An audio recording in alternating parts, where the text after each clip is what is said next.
आणि आता या बुलेटिनमध्ये बघूयात गावाकडच्या 50 बातम्या। राज्यात नवीन वर्षाचं जल्लोषात स्वागत झालं। समुद्रकिनारे, धार्मिक स्थळावरती पर्यटकांची गर्दी उसळली आहे। नवीन वर्षाची सुरुवात देवदर्शनानं करण्यासाठी मंदिरात भाविकांची गर्दी होते। सर्व मंदिरं भाविकांनी गजबजली आहेत। नवीन वर्षाच्या पहिल्या दिवशी मुंबईकरांनी सिद्धिविनायक मंदिरात गर्दी केली। गणपती बाप्पाचं दर्शन घेऊन नवीन वर्षाची सुरुवात करण्यासाठी शहरातील नागरिकांसोबतच देशभरातले भाविक दर्शनासाठी पोहोचलेत। नववर्षाच्या निमित्तानं विठ्ठल रुक्मिणी मंदिरात विविध फुलांची आणि संत्राफळाची आकर्षक सजावट करण्यात आली आहे। श्री विठ्ठल गाभारा, श्री रुक्मिणी गाभारा, श्री संत नामदेव पायरी परिसरात झेंडू, शेवंती, तोरण, कमानी लावण्यात आल्या, तर 5000 नग संत्र्यांचा वापर करून आकर्षक सजावट करण्यात आली आहे। सोलापूरचं ग्रामदैवत सिद्धरामेश्वर मंदिराला देखील नवीन वर्षानिमित्तानं आकर्षक विद्युत रोषणाई करण्यात आली आहे। सिद्धेश्वर मंदिराजवळील तलावात विद्युत दिवे बसवण्यात आलेत। सिद्धेश्वर मंदिरात भाविकांची पहाटेपासूनच दर्शनासाठी गर्दी झाली आहे। विदेशात 2025चं जंगी स्वागत करण्यात आलं। सिडनी, मेलबर्नमधील यारा नदीच्या काठावर आतषबाजी करण्यात आली। उपमुख्यमंत्री एकनाथ शिंदेंनी रक्तदान करत नवीन वर्षाची सुरुवात केली। रक्तदानानंच आपल्याला दुसऱ्याचा जीव वाचवता येतो। आरोग्य सेवा हीच ईश्वर सेवा अशी प्रतिक्रिया उपमुख्यमंत्री एकनाथ शिंदेंनी दिली। आजपासून व्यवहारामध्ये अनेक बदल होणार आहेत। कार खरेदी करणं महागणार असून यूपीआय पेमेंट मर्यादा वाढणार आहे। नवीन वर्षात व्यावसायिक सिलेंडरचे दर कमी झालेत। व्यावसायिक सिलेंडरच्या दरात 14 रुपयांची कपात झाली आहे। नवीन वर्षात मुंबईकरांना अधिकचा भुर्दंड सहन करावा लागणार आहे। पाणीपट्टी वाढीचा निर्णय महापालिका प्रशासनानं घेतलाय। या संदर्भातला अहवाल जल अभियंत्यांनी पालिका आयुक्तांना पाठवलाय। मुंबईत घरांचं स्वप्न साकार करण्यासाठी म्हाडा प्रयत्न करत असून नव्या वर्षात 2,500 ते 3,000 घरांची लॉटरी काढण्याचं नियोजन आहे। दिवाळीमध्ये लॉटरी काढली जाईल, त्यात अत्यल्प आणि अल्प गटासाठी अधिकाधिक घरं राखीव ठेवण्याचा प्रयत्न आहे, अशी माहिती म्हाडा प्राधिकरणानं दिली। बहुप्रतीक्षित मुंबई गोवा महामार्गाचं काम नवीन वर्षातच पूर्ण होणार आहे। पुण्यातून कोकणात जाणाऱ्या पर्यटकांचा प्रवास सुकर व्हावा यासाठी लवकरच भादाव येथील काळ नदीवरचा पूल बांधला जाईल, असं खासदार सुनील तटकरे म्हणाले। नवीन वर्षाची भेट म्हणून गो ग्रीन सेवेचा पर्याय निवडल्यानंतर आता वीज बिलात एकरकमी 120 रुपये सूट देण्याची घोषणा महावितरणनं केली आहे। कागद वाचवा, पर्यावरण वाचवा या संकल्पनेनुसार गो ग्रीन सेवा राबवण्यात येत असून 4,62,000 जणांनी गो ग्रीनचा पर्याय निवडलाय। मुंबई समृद्धी महामार्गावरील इगतपुरी आमणे टप्प्याचं 100% काम पूर्ण झाले। अखेरच्या टप्प्यातील कामं पूर्ण होताच मार्चमध्ये वाहतूक सेवा सुरू करण्याचं महाराष्ट्र राज्य रस्ते विकास महामंडळाचं नियोजन आहे। त्यामुळे नव्या वर्षात नागपूर मुंबई प्रवास अतिवेगवान म्हणजेच केवळ 8 तासांचा होणार आहे। ठाणे इंटिग्रल रिंग मेट्रो प्रकल्पाबाबत एक मोठी अपडेट आहे। ठाणे इंटिग्रल रिंग मेट्रो प्रकल्प कॉरिडॉरसाठी जिओ टेक्निकल इन्व्हेस्टिगेशन सुरू करण्यात आलंय आणि हा महत्त्वाकांक्षी कॉरिडॉर 29 किलोमीटरचा असून त्यात 22 स्थानकं असणार आहेत, तर त्यातील 2 स्थानकं भूमिगत आहेत। 2029 पर्यंत ही मेट्रो ठाणेकरांच्या सेवेत दाखल होऊ शकते। नागरिकांची सुरक्षितता तसंच दुचाकी अपघातातील मृत्यूचं वाढतं प्रमाण रोखण्यासाठी आजपासून राष्ट्रीय महामार्गावरती हेल्मेट वापरणं बंधनकारक आहे। दुचाकी चालक आणि मागे बसलेला त्याचा सहप्रवासी अशा दोघांनाही हेल्मेट वापरणं सक्तीचं आहे। आयटीडी सिमेंटेशनला वाढवण बंदराचं कंत्राट मिळाले। 2025 या वर्षापासून या कामाला खऱ्या अर्थानं गती मिळणार आहे। सर्व तब्बल 76,220 कोटी रुपये खर्च करून बांधले जाणारं वाढवण बंदर देशातील सर्वात मोठं बंदर असणार आहे।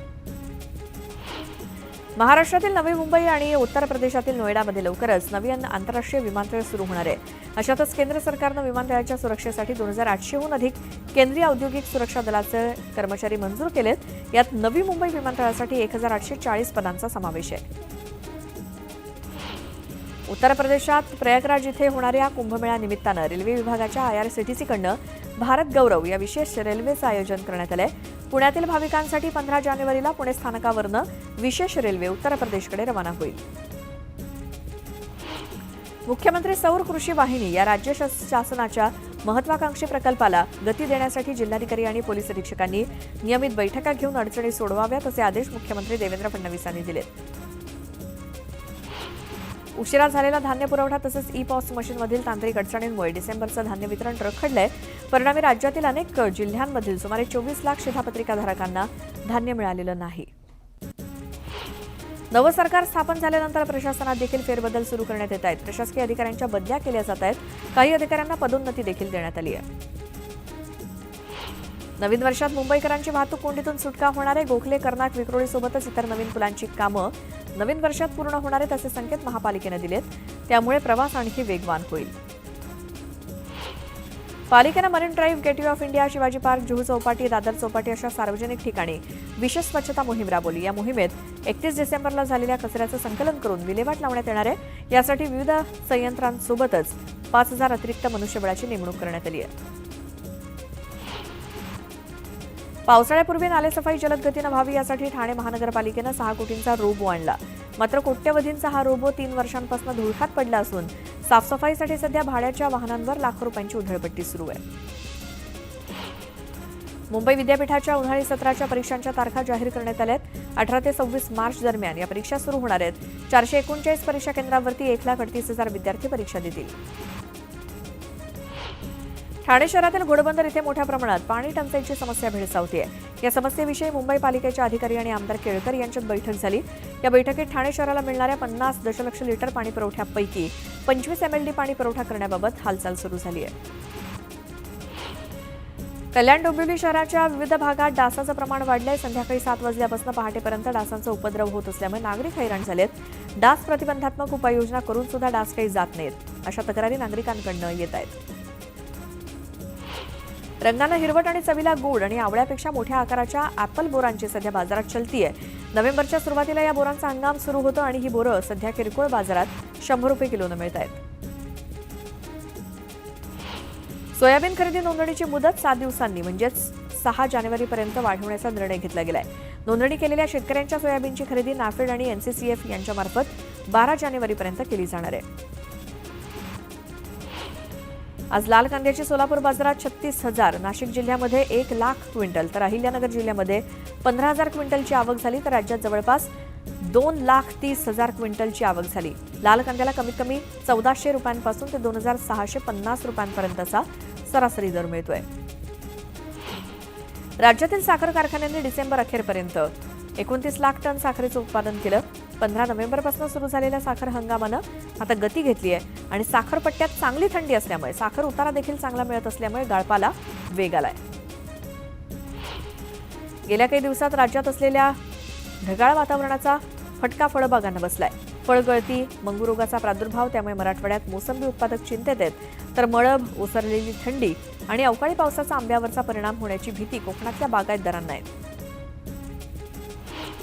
जळगावच्या पाळदी गावात 2 गटात राडा झाला. किरकोळ कारणावरून 2 गटात हाणामारी झाली. घटनास्थळी दंगल नियंत्रक पथक तैनात आहे. कोरेगाव भीमा शौर्य दिनानिमित्तानं विजयस्तंभस्थळी अनुयायांनी गर्दी केली. विजयस्तंभाला फुलांची सजावट करण्यात आली असून मध्यरात्रीपासूनच पारंपरिक कार्यक्रम सुरू आहेत. पंढरपुरात श्री विठ्ठल रुक्मिणीच्या दर्शनासाठी देशभरातून येणाऱ्या भाविक भक्तांकडून लाखोंचं दान मिळालंय. मंदिर समितीला 1 जानेवारी ते 27 डिसेंबर 2024 या कालावधीत 53 कोटी 97 लाखांचं दान मिळाल्याची माहिती व्यवस्थापक मनोज श्रोत्रींनी दिली. 2024 हे वर्ष आतापर्यंतचं सर्वात उष्ण वर्ष ठरलंय. 2023 मधील सर्व उच्चांक मोडीत काढून औद्योगिकीकरण पूर्व काळापेक्षा गतवर्षात तापमान सरासरी 1.5 अंश सेल्सिअसनं वाढलंय. तर सलग 13 महिने सरासरीपेक्षा जास्त तापमानाची नोंद झाली. मुख्यमंत्री देवेंद्र फडणवीस आज गडचिरोली दौऱ्यावरती आहेत. विविध विकास कामांची ते पाहणी करणार असून फडणवीसांच्या गडचिरोलीच्या पालकमंत्री पदाबाबत चर्चांना उधाण आलंय.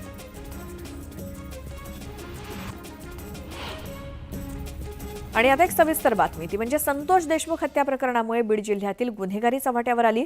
बीडमध्ये गुन्हे दाखल असलेले व्यक्तींकडे बंदुकीचा लायसन्स असल्याची धक्कादायक माहिती समोर आली आहे. यावरून बीडमध्ये राजकीय दबावाखाली कायदा कसा वाकवला जातोय हे आता लपून राहिलेलं नाही.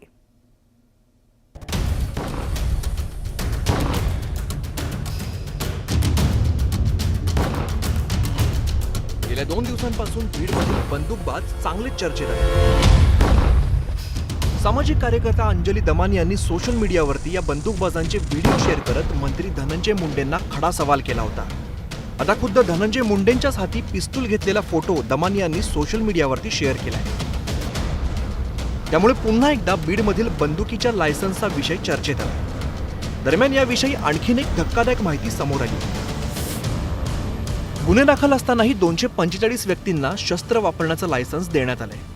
त्यामध्ये 1 गुन्हा असलेले 155 जणांचा समावेश आहे. तर 2 गुन्हे असलेले 40 लोक, 3 गुन्हे असलेले 20 लोक, 4 गुन्हे असलेले 17 लोक, 5 गुन्हे असलेले 3 लोक, 6 गुन्हे असलेले 5, 9 गुन्हे असलेला 1, 10 गुन्हे असलेला 1, 12 गुन्हे असलेला 1 तर 16 गुन्हे असलेला 1 जणांचा यामध्ये समावेश आहे. बीडमध्ये माझ्या माहितीनुसार 1500च्या वर शस्त्र परवाने आहेत परळीतच, आणि त्याहीपेक्षा 7 ते 8 हजार बेकायदा शस्त्र तिथे आलेले आहेत, आणि ही सर्व शस्त्र नेपाळ आणि बिहारमधून आणलेली आहेत. आणि त्या शस्त्रांचा वापर करून मंत्रिमंडळात असलेले फडणवीसांचे जे सहकारी आहेत त्यांच्या टोळ्या दहशतवाद निर्माण करतात. धक्कादायक बाब म्हणजे बीडचे तत्कालीन पोलीस अधीक्षक अविनाश बारगळ यांनी गुन्हे दाखल असलेल्या लायसन्सधारी बंदूकबाजांची माहिती 2 महिन्यापूर्वी जिल्हाधिकाऱ्यांना पाठवलेली होती. आता डिसेंबर संपत आला तरी जिल्हाधिकाऱ्यांकडून यावरती कोणतीच कारवाई केलेली नाहीये. यावरून जिल्हाधिकाऱ्यांवरती राजकीय दबाव तर नाही ना, अशी चर्चा रंगलेली आहे. खरं तर ज्या व्यक्तीला बंदुकीचं लायसन्स दिलंय त्या व्यक्तीनं ती बंदूक बाळगणं अपेक्षित आहे. पण बीडमध्ये वडिलांच्या नावे लायसन्स असलेली बंदूक मुलगा वापरतोय. पत्नीच्या नावे शस्त्र लायसन्स असताना पती ते शस्त्र स्वतःजवळ बाळगतोय. मृत व्यक्तीच्या नावाचं शस्त्र लायसन्स अद्याप रद्द करण्यात आलेलं नाहीये. तर नूतनीकरण न केलेल्या शस्त्रांचं लायसन्स रद्द करण्यात आलेलं नाहीये.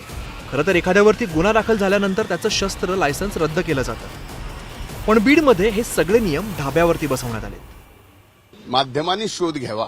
माध्यमांनी सुद्धा फक्त माझ्यासारख्यालाच एकट्याला मीडिया ट्रायल करून, ज्याचा की या कुठल्याही गोष्टीशी कसलाही संबंध नाही, आता या प्रकरणामध्ये मला मीडिया ट्रायल करून त्याचा उद्देश काय असू शकतो त्यांना, तर मला पूर्णपणानं समाजकारणातनं आणि राजकारणातनं उठवणं. बीड जिल्ह्यात सद्यस्थितीत 1281 जणांकडे शस्त्र लायसन्स आहे. प्रत्येक परवाना देताना पोलिसांकडून संबंधित अर्जदाराची शहानिशा केली जाते, त्याची गुन्हेगारी पार्श्वभूमी तपासली जाते. पण गेल्या काही वर्षात पोलिसांनी याकडे सपशेल दुर्लक्ष केल्याचं लपून राहिलेलं नाहीये. त्यामुळे जिल्ह्यात लायसन्सधारक बंदूकबाजांकडून गुन्हे केले जात असल्याचं चित्र आहे. अशा बंदूकबाजांचं लायसन्स जिल्हाधिकारी रद्द करणार का, हाच खरा प्रश्न आहे. सुरेश जाधव, न्यूज 18 लोकमत, बीड. यानंतर पुन्हा पाहूयात गावाकडच्या 50 बातम्या. संतोष देशमुख यांचे बंधू धनंजय देशमुख यांनी उच्च न्यायालयाच्या औरंगाबाद खंडपीठात क्रिमिनल रिट याचिका दाखल केली. मंत्री धनंजय मुंडे यांची मंत्रिपदावरून हकालपट्टी करावी अशी मागणी याचिकेत करण्यात आली आहे. मस्साजोगचे सरपंच संतोष देशमुख यांच्या हत्या प्रकरणातील संशयित आरोपी वाल्मिक कराड पुण्यात सीआयडी समोर शरण आला. मस्साजोगचे सरपंच संतोष देशमुख हत्या प्रकरणात वाल्मिक कराड 3 आठवड्यापासून फरार होता. या प्रकरणी आतापर्यंत 4 आरोपींना अटक झाली आहे. शरण येण्यापूर्वी वाल्मिक कराड सोलापूरला देवदर्शनासाठी गेला होता असा दावा कराड समर्थकानं न्यूज 18 लोकमतशी बोलताना केला. वाल्मिक कराडांना शरणागती पत्करल्यानंतर मुख्यमंत्री फडणवीसांनी पहिली प्रतिक्रिया दिली. राज्यात गुंडांचं राज्य चालू देणार नसल्याचं त्यांनी ठणकावलं. हत्येतील फरार आरोपींना बिलकुल सोडणार नसल्याचं फडणवीस म्हणाले. संतोष देशमुखांच्या कुटुंबियांशी फोनवर चर्चा केल्याचं त्यांनी सांगितलं. परभणीतील सोमनाथ सूर्यवंशीची हत्या पोलिसांनीच केली असा आरोप आनंदराज आंबेडकर यांनी केला. दरम्यान सूर्यवंशीची हत्या करणाऱ्यांना फाशी देण्याची मागणी त्यांनी केली. वाशिमच्या बोरखेडी आणि केकत गावच्या ग्रामस्थांनी रास्ता रोको आंदोलन केलंय. केकत उमरा रस्त्याचं रखडलेलं काम सुरू करण्याच्या मागणीसाठी गावकरी आक्रमक झाले. मनमाडमध्ये 30 सफाई कामगारांनी सहकुटुंब आमरण उपोषण सुरू केलंय. मनमाड पालिकेत वारसा हक्कानुसार नोकरीत सामावून घेण्याची मागणी आंदोलनकर्त्यांनी केली. 1 जानेवारीपासून जळगावात राष्ट्रीय महामार्गावरती हेल्मेट सक्ती करण्यात आली आहे. जळगावचे पोलीस अधीक्षक डॉक्टर महेश्वर रेड्डींनी हा आदेश जारी केलाय. ऑनलाईन खरेदी दरम्यान मोबाईल बॉक्समध्ये मोबाईलऐवजी साबण मिळाल्याचा प्रकार रावेरच्या तांदलवाडीमध्ये उघडकीस आला. सुनील पाटील असं फसवणूक झालेल्या व्यक्तीचं नाव आहे. 12,500 रुपयांचा मोबाईल त्यांनी ऑनलाईन ॲपवरनं ऑर्डर केला होता. आमदार बालाजी कल्याणकर यांनी नांदेडच्या पावडेवाडीमध्ये निर्माणाधीन उपजिल्हा रुग्णालयाची पाहणी केली. लवकरच रुग्णालयाचं काम पूर्ण होणार असून नवीन वर्षात रुग्णालय सुरू होईल अशी माहिती कल्याणकर यांनी दिली. दोडामार्गच्या तिलारी खोऱ्यात तस्कर हत्तीची दहशत पसरली आहे. दिवसाढवळ्या हत्ती रस्त्यावरती फिरत असल्यामुळे नागरिकांमध्ये भीतीचं वातावरण आहे.